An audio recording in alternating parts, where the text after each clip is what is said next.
দ্রব্যমূল্যের ঊর্ধ্বগতি যে হারে বৃদ্ধি পেতে আছে তাতে মনে হয় আয়ের থেকে ব্যয়টাই বেশি পরিমাণে বৃদ্ধি পায়, তাই না?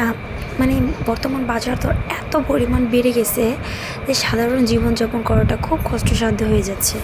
তো হ্যালো এভরিওয়ান, আসসালামু আলাইকুম। কেমন আছেন সবাই? ভিডিওটা অনেক আগের করা, বাট এই মারামারি কাটাকাটির মধ্যে পোস্ট করা হয় নাই। যাই হোক, আমরা চলে যাচ্ছিলাম বাজার করার জন্য। বাজারে যে আকাশ ছোঁয়া দাম, তাতে তো আমাদের মাথায় হাত পড়ে যায়। তারপরও আর কি করার, নিত্য নতুন আমাদের দৈনন্দিন চাহিদা পূরণে খাদ্য তো দরকারই। খাদ্য না থাকলে আর বাঁচবই কীভাবে? দাম যতই বাড়ুক না কেন, চাহিদা তো আর কমে না, চাহিদা থেকেই যায়। তো অনেক দিন যাবৎ গরুর মাংস খেতে খেতে বোর হয়ে গেছিলাম, যার কারণে ভাবলাম আজকে গরুর মাংস খাবো না, চলো আজকে মুরগির মাংস কেনা হোক। তার জন্য আমরা দেশি মুরগি নিয়ে নিয়েছিলাম।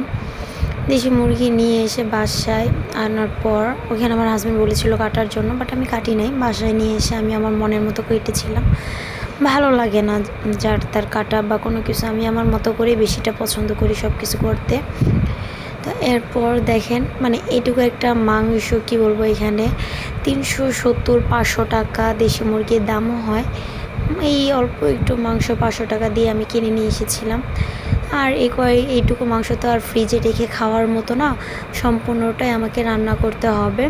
তার জন্য আমি আজকে এই দেশি মুরগির সাথে কিনেছিলাম পেঁপে।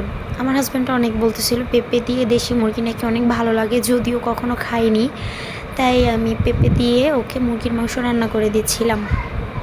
মাংসটা মোটামুটি হওয়ার সাথে সাথে আমি কি করলাম, চালাকি করে মুরগির মাংসের যে চামড়া টামড়া আছে ওগুলো না ফেলে চামড়া গিলা দিয়ে আরও কিছু মাংসের টুকরো দিয়ে আমি আরেকটা রেসিপি করতে গেছিলাম, ডাল রান্না করবো আর কি।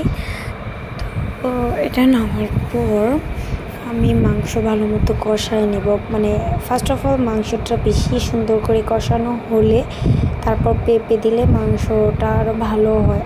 আর দেশি মুরগির সাথে পেঁপে দিয়ে রান্না করলে অনেক মজা লাগে। শুধু পেঁপে দিলে কিন্তু মাংসটা খুব তাড়াতাড়িও সিদ্ধ হয়ে যায়। তারপর আমি অপর দিকে চুলায় ডাল ভুনা করে নিয়েছিলাম, মুগ ডাল, যেটা আমি কষায় নিয়েছিলাম মাংসের টুকরো দিয়ে। সেখান থেকে মুগ ডাল রান্না করা শেষ হয়ে গেল। আমি কিছু রুই মাছও কিনেছিলাম, রুই মাছগুলো ভুনা করে নিয়েছিলাম। দাম দর বাড়লেই বা কি, না খেয়ে তো আর থাকা যাবে না। চাহিদা কম বা বেশি করে খেয়ে বাঁচতেই হবে, জীবনটাকে রক্ষা করতে হবে। তো আজকে এইটুকুই, আর বেশি বকবক না করি। ভালো থাকবেন, সুস্থ থাকবেন, আল্লাহ হাফেজ।